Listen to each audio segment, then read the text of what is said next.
Brad, just a touch going in the Bluegrass Stakes, off just 2 races, a maiden win, sprint, and then second in the Gotham. Talk about him and the step he's taken up. He's a very talented horse. He's kind of showed talent from day one. Come out with a 2-year-old sale. A little late to get to the races, but kind of by design. Covers a lot of ground. Good moving horse. Real classy to deal with. So I think we're in a good spot. Really we've kind of targeted the Bluegrass for a while. Thought the race in New York made sense for him. Raced a little wide there to see some good figures, and I think he can build off of it. And he's had 2 works over Keeneland. They've been really, really good.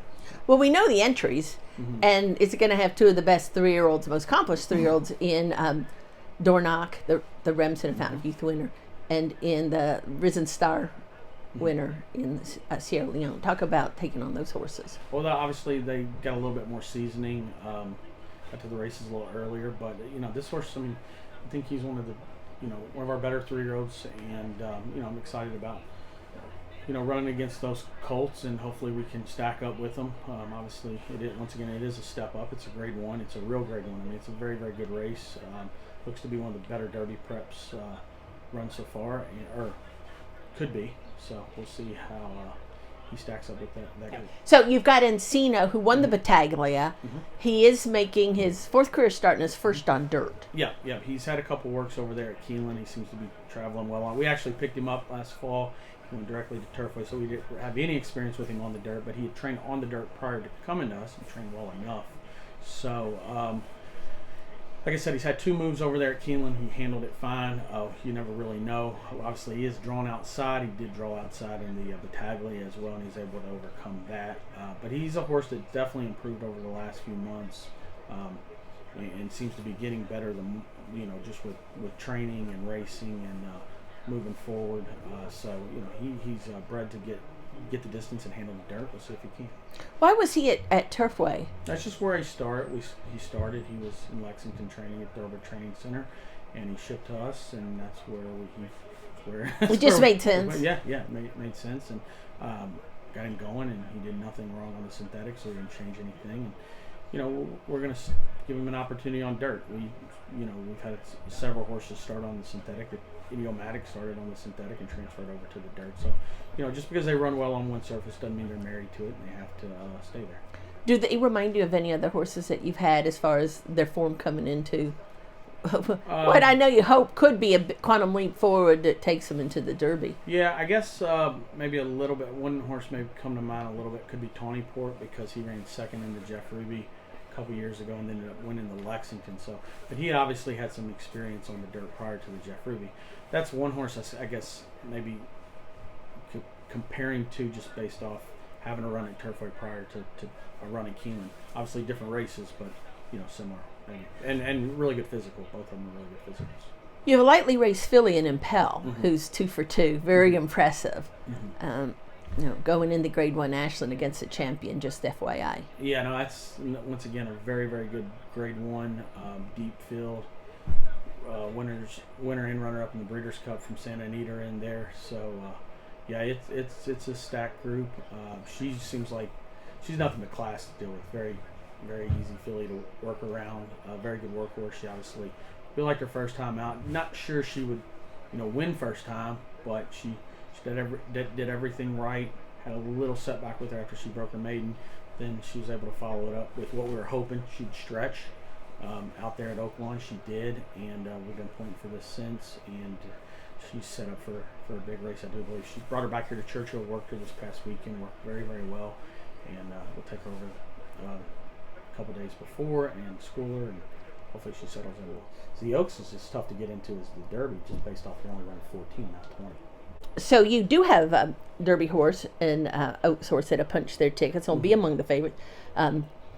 Catching Freedom, the Louisiana Derby winner, and Tarifa, the Fairgrounds Oaks winner. Talk about those 2 horses. Are they here at Churchill now? They are. They both shipped back Sunday after the Louisiana Derby and the Fairgrounds Oaks. Both are doing well.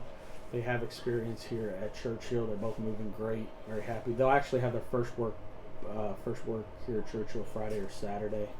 But both, come out of it in good shape.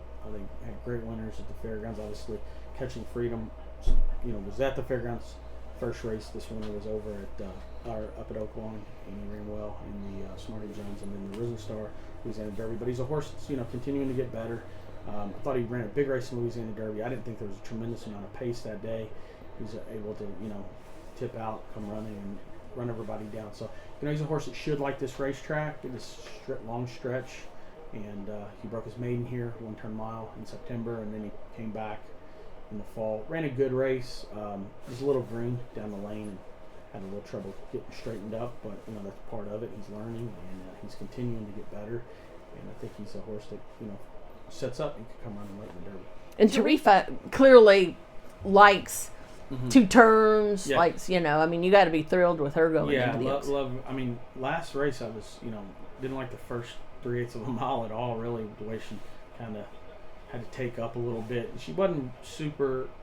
She didn't settle real well going up the backside, but she stayed on. I think it just tells you how good she is and how talented she is. But we're just trying to continuing to work on getting her to settle and relax at some point. I thought her Rachel was a really, really good race, and she might be one that actually runs a little better in behind horses, and maybe shuts off a little better.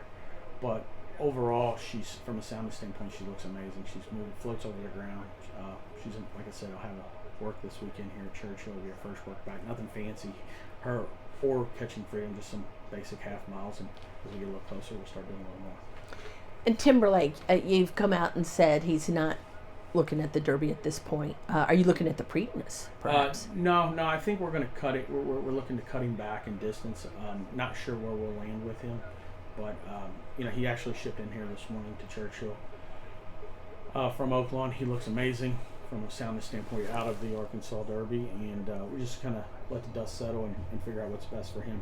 Didn't really think his Arkansas Derby was something that give us a lot of confidence moving forward with trying a mile and a quarter. So I'm not saying that he couldn't get a mile and a quarter or a mile and an eighth at some point down the road or in his career, but right now we think it's best to just back up a little bit. With the Pat Day Mile, or do you want to keep him okay? It's possible. Pat Day Mile is something that's in play. Fierceness was very impressive in Florida Derby, but he's also been kind of in every other racehorse.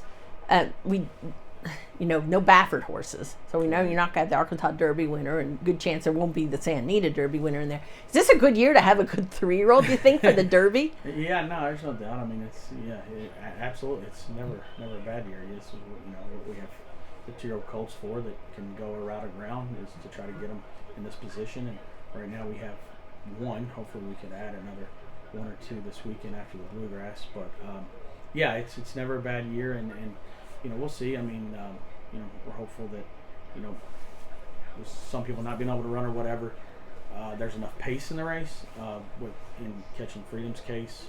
But, it all seems like when you line up 20 horses, somebody's going to come out there running. You only have a pretty honest pace, but we'll see. Have they put your Mandaloon sign up yet? I meant to look outside. I think it's outside. Yeah, okay. All right. Just, I know you've been getting asked this a lot, but just to get it on tape. Do you feel like you've won the Derby? Absolutely not. Does your bank account feel like you've won the Derby? Yeah, maybe a little bit. But it's not really how I've always said that winning the Derby it's the thrill of victory that you're looking for, how it feels to cross the wire first. And, we'll hopefully experience that someday, maybe in a few weeks. We'll see how things go.